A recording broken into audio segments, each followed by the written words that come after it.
കഷവിയലാതൊരു മനമെന്നിൽ ചിന്മയ രൂപാ തന്നരുൾക.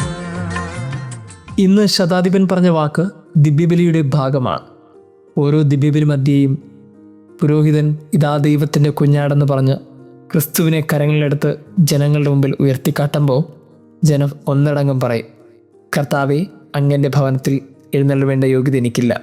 അങ്ങൊരു വാക്കുച്ചരിച്ചാൽ മാത്രം മതി, ഞാൻ രക്ഷപ്രാപിക്കും. നമ്മൾ രക്ഷപ്രാപിക്കാനും ഭൃത്യൻ രക്ഷപ്രാപിക്കാനും ഒക്കെ ആ ഒരു വാക്കിന് സാമ്യതയുണ്ടെന്ന് തോന്നുന്നു.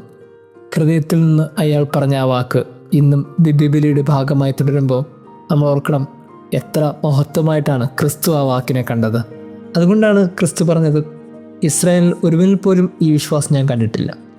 ഇങ്ങനെ ക്രിസ്തുവിന് മുമ്പിൽ പറഞ്ഞൊരു വാക്ക് ഇത്രത്തോളം മഹത്വമാകാൻ കാര്യം എന്താണ്? കാര്യം ഇത്രയേ ഉള്ളൂ.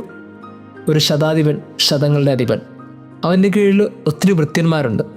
അങ്ങനെ ഒരു നേതാവിനെ കണക്ക് നിൽക്കുന്നൊരു മനുഷ്യൻ തിരിച്ചറിയുന്നൊരു സത്യമുണ്ട്, ഞാനല്ല, എൻ്റെ അപ്പുറത്തേക്ക് ഒരാളുണ്ട്. എൻ്റെ മുമ്പിൽ നിൽക്കുന്നവൻ ഈ ലോകത്തിന് മുഴുവനും നേതാവാണ്, ഈ ലോകത്തെ മുഴുവനും വാഴാൻ കൽപ്പുള്ളവനാണ്. എൻ്റെ മുമ്പിലുള്ളവൻ ഈ ഭൂമിയുടെ എല്ലാത്തിൻ്റെയും അധിപനാണ്. അതുകൊണ്ട് എണ്ണപ്പെട്ട ചിലരുടെയൊക്കെ അധിപനായിരിക്കുന്ന എനിക്ക് അവനേക്കാളും വലിയവനാണെന്ന് അവകാശപ്പെടാൻ ഒന്നുമില്ല.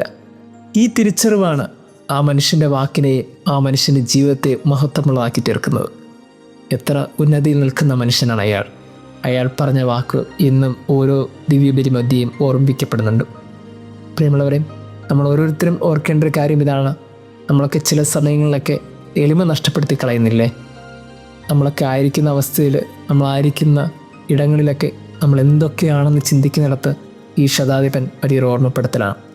അയാൾ എത്ര ഉന്നതങ്ങളിരിക്കുമ്പോഴും അയാൾ ഓർക്കുന്നുണ്ട്, എൻ്റെ മുമ്പിലുള്ളവൻ എന്നെക്കാളും വലിയവനാണ്. അതാണല്ലോ പൗലോസ് അപ്പോസ്തലൻ പറഞ്ഞത്, നിങ്ങളുടെ ഉള്ളിലുള്ളവൻ നിങ്ങളെക്കാളും വലിയവനാണ്. ഉള്ളിലുള്ളവനും മുമ്പിലുള്ളവനും വലിയവനാണെന്നൊരു തിരിച്ചറിവുണ്ടാകുമ്പോൾ നമ്മൾ കുറച്ചും കൂടി എളിമയുള്ളവരായിത്തീരും. മുമ്പിലുള്ള ക്രിസ്തുവിനെ കുറച്ചും കൂടി ഗൗരവത്തോടെ എടുക്കണം, മുമ്പിലുള്ള മനുഷ്യരെയും ഗൗരവത്തോടെ എടുക്കണം.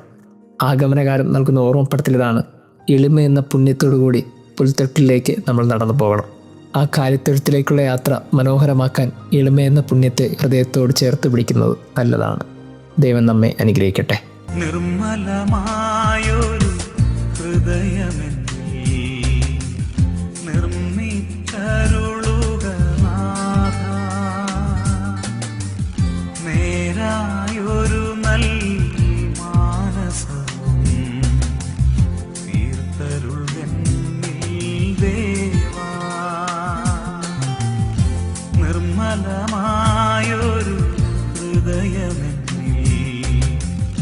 നിർമ്മിച്ചരുളുക നാഥ, നേരായൊരു നൽ മാനസവും തീർത്തരുൾകന്നിൽ ദേവാ.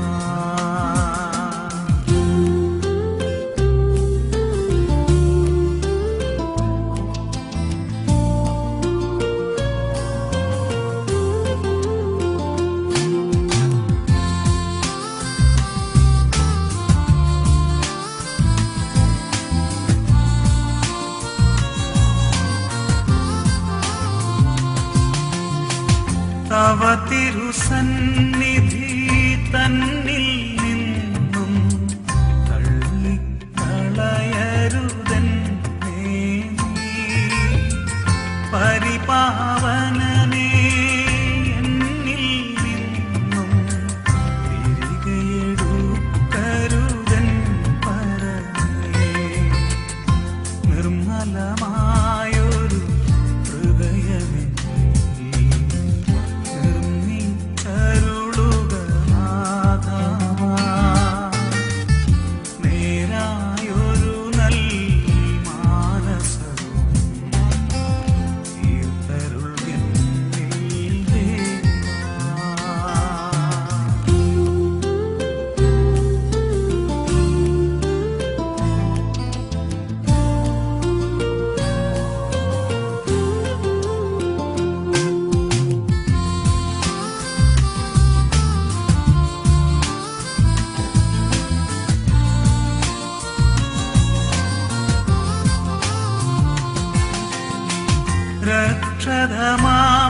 പരമാ